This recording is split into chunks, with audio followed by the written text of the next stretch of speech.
नमस्कार शेतकरी मित्रांनो, आज आपण आलेलो आहोत निरगुडसर येथील प्रगतशील शेतकरी श्री संतोष शेटवळशे यांच्या ऊसाच्या प्लॉटवर आलेलो आहे. आपण त्यांना काही दिवसांपूर्वी आपले इंडिया ॲग्रोचे प्रोडक्ट फवारणीसाठी दिले होते. याचा त्यांना या पिकासाठी काय रिझल्ट आला हे आपण त्यांच्या तोंडून ऐकूया.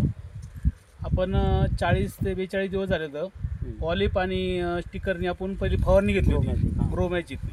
तर आपल्याला पहिलं नुसता बारीक वाढ नऊ झाली, फुटवा कमी होता, पण आपण ही फवारणी घेतल्यानंतर फुटवा, पानाची रुंदी चांगली वाढली आणि आपल्याला रिझल्ट चांगला, उंची पण वाढली. पहिला बारीक होता, आता चांगली उंची प्रमाण वाढली, पानाची रुंदी वाढली. त्याच्यानंतर आपण आता सरी पण फोडली, त्यामध्ये आपण ग्रोमॅजिक आणि बुवासर वापरली. त्याची फवारणी घेऊन किती दिवस झाले आपल्याला? 40 ते 42 दिवस झाले. बरोबर आहे. आणि याच्यात चांगलं तुम्हाला काळोखी वाढली, काळोख वाढली आणि फुटवा जास्त झाला. फुटवा जास्त झाला. पूर्वी फुटवा किती होता?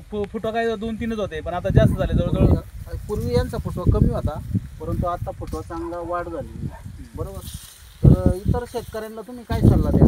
हेच सल्ला द्यायचा, फक्त तुम्ही ग्रोमॅजिक बुवासर वापरा. हे प्रोडक्ट चांगलं आहे, त्याचे इंडोअग्रोचे प्रोडक्ट आहे. आणि याचा मला रिझल्ट म्हणजे मला आजच नाही, उसालाच नाही, मला कांद्यासाठीच आता याचा फायदा झाला होता. ज्यावेळेस मी कांद्याला वापरलो होतो, साहेब आपणच आले होते माझ्याकडे, तुम्ही मला सल्ला दिला का तुम्ही फक्त 4 किलो वापरा, तर मी 8 किलो वापरले.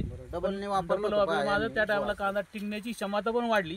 बरोबर. आणि त्या टायमाला वारोळे साहेबांनी मला सल्ला दिला होता. बरोबर. तुम्ही दोन्ही आले होते, पण त्यावेळेस वारोळे साहेबांची सल्ला ऐकून पण मला कांद्यामध्ये शेवटच्या म्हणजे जवळजवळ 672 रुपयाने माझा त्या टायमाला कांदा गेला होता. 1 नंबरला कांदा गेला होता. चालते. तुम्ही माहिती दिल्याबद्दल धन्यवाद.